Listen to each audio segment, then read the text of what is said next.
Hola estimadas y estimados estudiantes, ¿cómo están? El día de hoy hablaremos de los mecanismos de lesión celular y necrosis. Para empezar hablaremos de los mecanismos de lesión celular. Esta diapositiva explica cómo una célula puede dañarse cuando se enfrenta a un estímulo agresivo, como la falta de oxígeno, una toxina o un traumatismo. Cuando la célula se lesiona, lo primero que suele ocurrir es una disminución en la producción de energía, ATP. Esto pasa, por ejemplo, en situaciones de hipoxia, cuando no llega suficiente oxígeno.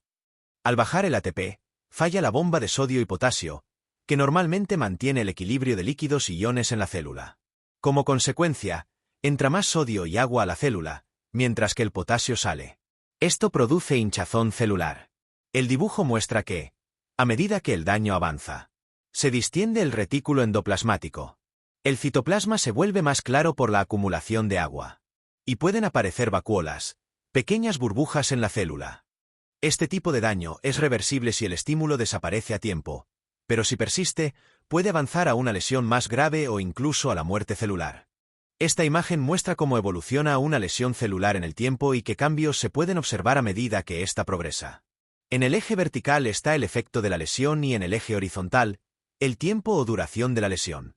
Al comienzo, cuando el daño recién ocurre, la célula puede perder su función, pero aún no está muerta. Esto es lo que se llama una lesión reversible. Si el estímulo dañino se elimina a tiempo, la célula puede recuperarse. Pero si la lesión continúa, se producen alteraciones bioquímicas que indican que la célula ya no puede volver atrás.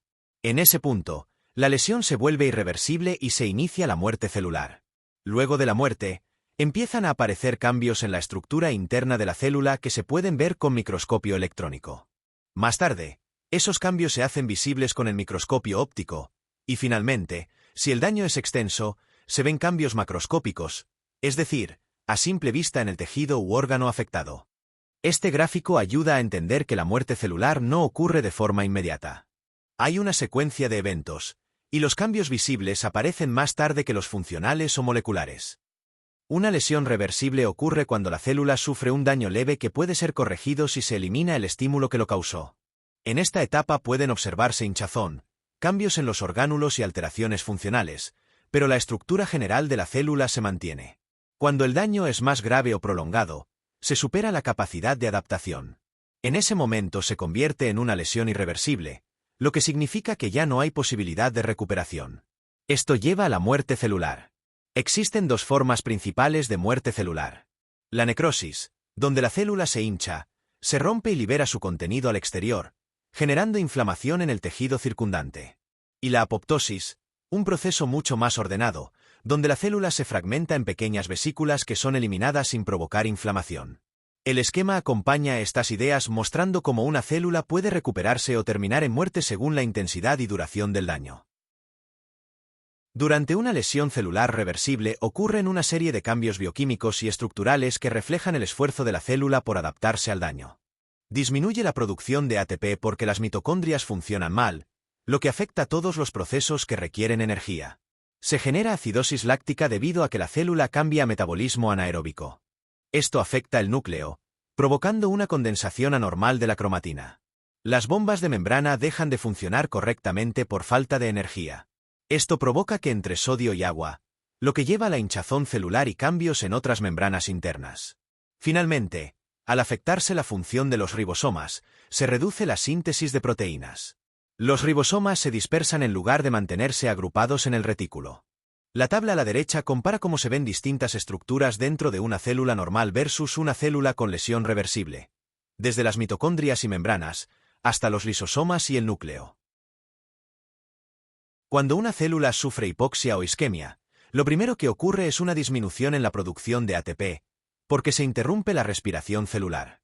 Esto genera varios efectos encadenados.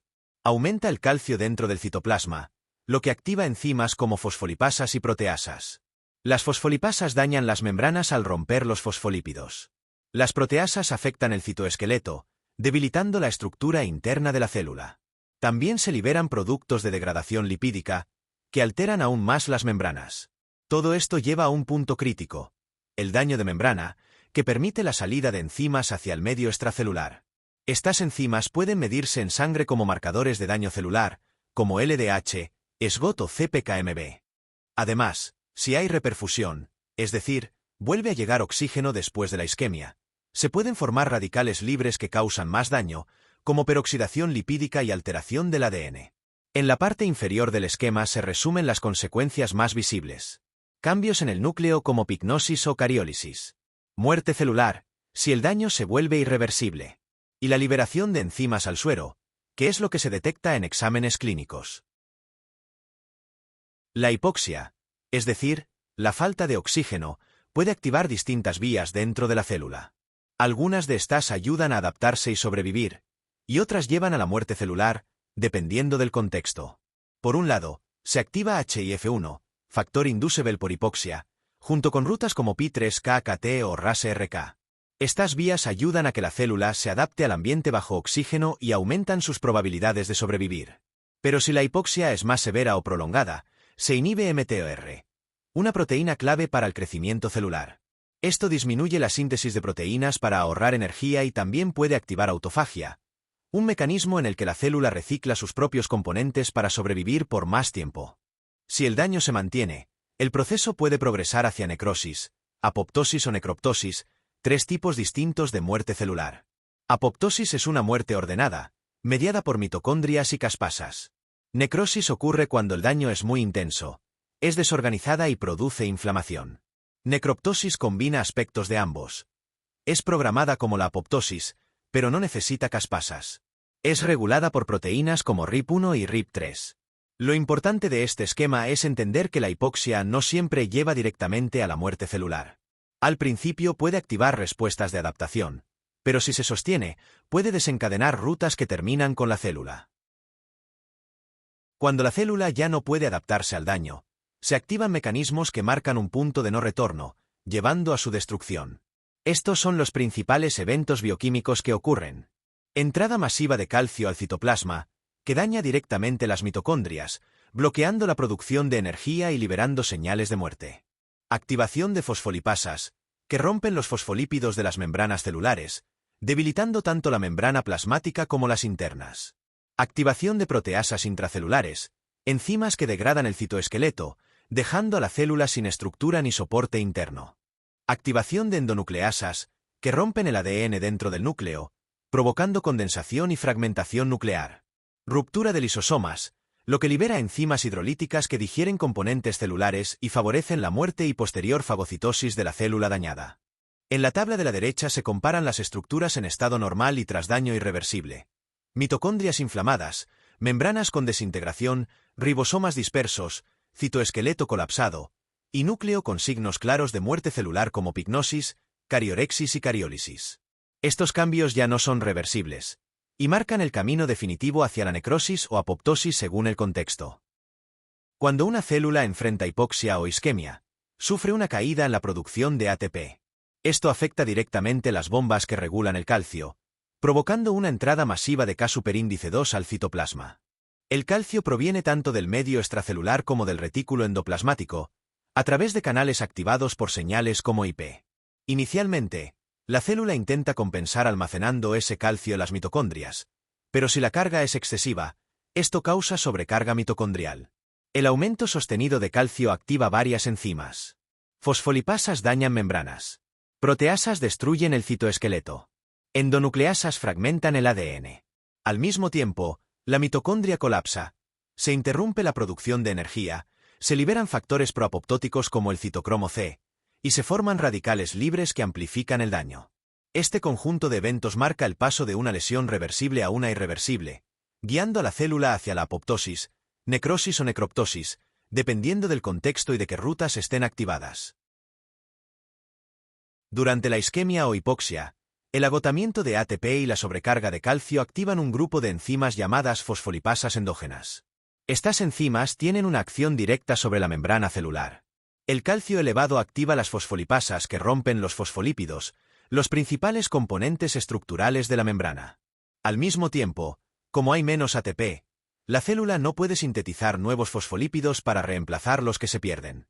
Además, se activa la ATPasa, que intensifica el consumo de ATP y acelera el colapso energético. En el gráfico se resumen dos tipos de daño. A. Disrupciones químicas.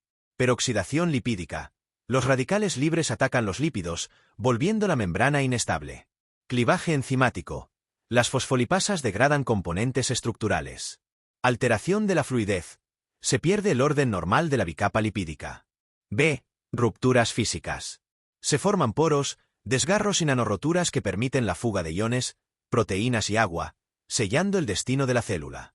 Este daño a la membrana es uno de los últimos eventos en la progresión hacia la muerte celular.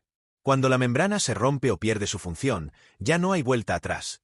Se liberan enzimas lisosomales, se pierde el control del medio interno, y la célula muere por necrosis. Esta diapositiva aborda el daño al citoesqueleto celular como parte clave de la lesión isquémica e hipóxica irreversible. Durante una lesión celular severa como la hipoxia o la isquemia, el aumento sostenido de calcio activa proteasas intracelulares que degradan estructuras clave. Entre ellas, el citoesqueleto, que está compuesto por microfilamentos de actina, microtúbulos y filamentos intermedios, y que da forma a la célula, mantiene la integridad de la membrana y organiza los orgánulos. Estas proteasas, como las calpaínas, destruyen las proteínas que estabilizan el citoesqueleto. Esto tiene dos consecuencias. Pérdida de anclaje de la membrana, lo que la vuelve más frágil y propensa a romperse. Alteración de la dinámica mitocondrial, ya que la actina también regula procesos como la fisión/fusión mitocondrial, la liberación de citocromo C, clave en apoptosis, y la organización de complejos respiratorios. Además, en un contexto inflamatorio o de estrés mecánico, también puede haber daño físico al citoesqueleto que agrava la disfunción estructural. La imagen muestra cómo el citoesqueleto de actina interactúa con proteínas reguladoras para controlar funciones mitocondriales.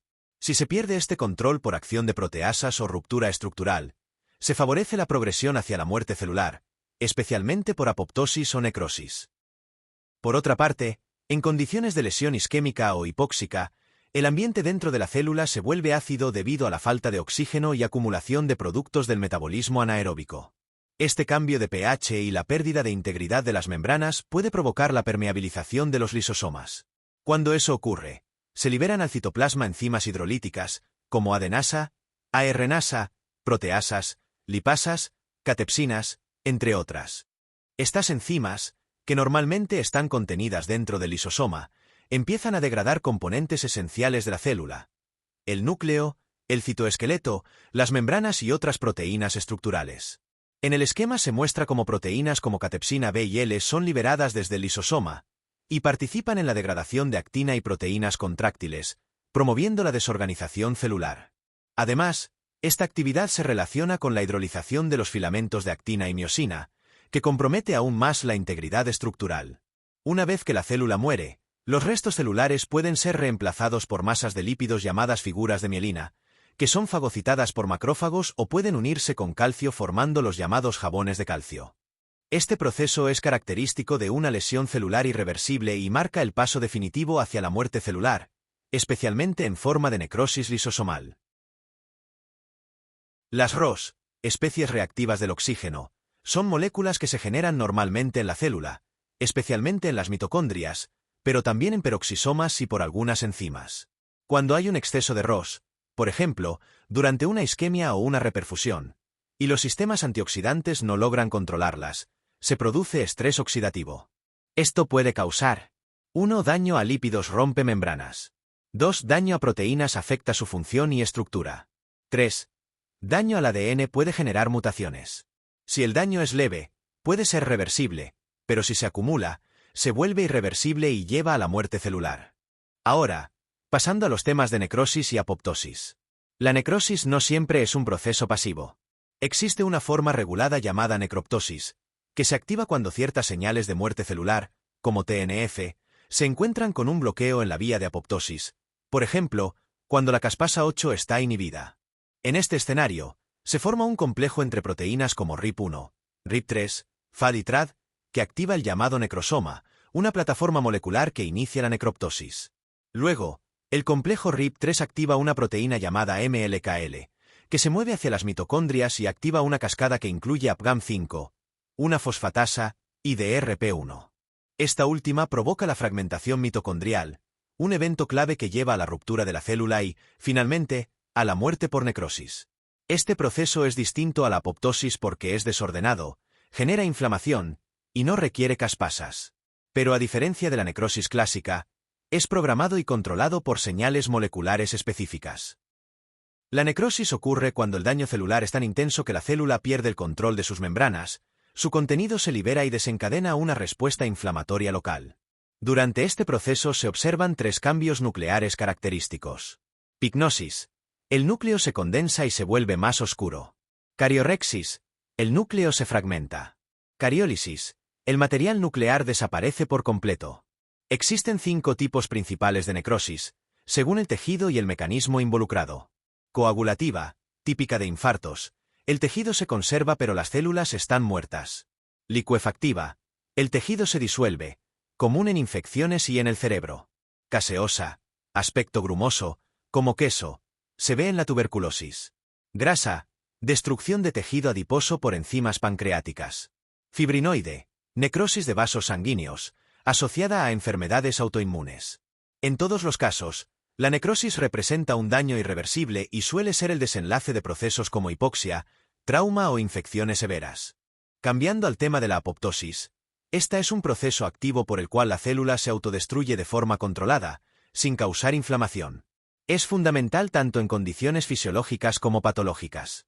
En situaciones fisiológicas, la apoptosis es necesaria para modelar tejidos durante el desarrollo embrionario, eliminar células viejas o no necesarias, como linfocitos en el timo o endometrio en el ciclo menstrual, mantener el equilibrio del sistema inmune.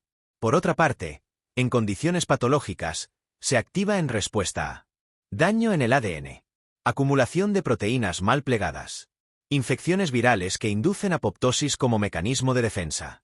Lo importante es que la célula activa internamente caspasas, enzimas específicas, y fragmenta su propio ADN, citoplasma y organelos en cuerpos apoptóticos, que son fagocitados sin generar inflamación. Esto permite eliminar células dañinas o innecesarias sin afectar a las células vecinas. La apoptosis comienza con señales que pueden venir desde el exterior de la célula, por ejemplo, activación de receptores FAS o falta de factores de crecimiento. O desde el interior de la célula, como daño mitocondrial, calor, toxinas o estrés oxidativo. Estas señales activan un programa interno de muerte, donde participan caspasas, enzimas clave que cortan proteínas para desarmar la célula, receptores de muerte celular como CD95, genes reguladores como BCL2 y P53, que deciden si la célula vive o muere. Una vez activado este sistema, la célula se reduce de tamaño, fragmenta su núcleo y su citoplasma en cuerpos apoptóticos. Y estos fragmentos son rápidamente fagocitados por macrófagos, sin liberar su contenido ni provocar inflamación. Todo esto ocurre sin afectar las células vecinas, lo que la convierte en un proceso preciso y limpio.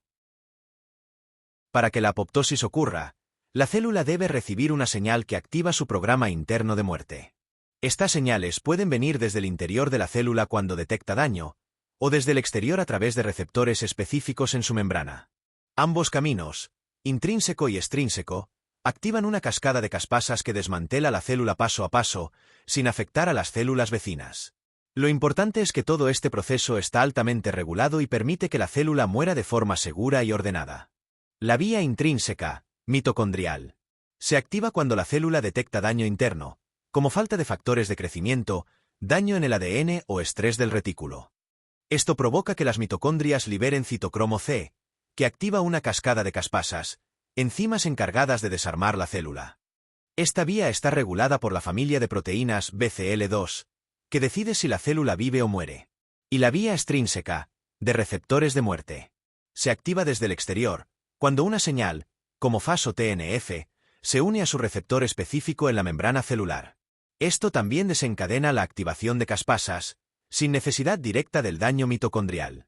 Ambas vías convergen en la activación de endonucleasas, que fragmentan el ADN, y de enzimas que destruyen el citoesqueleto.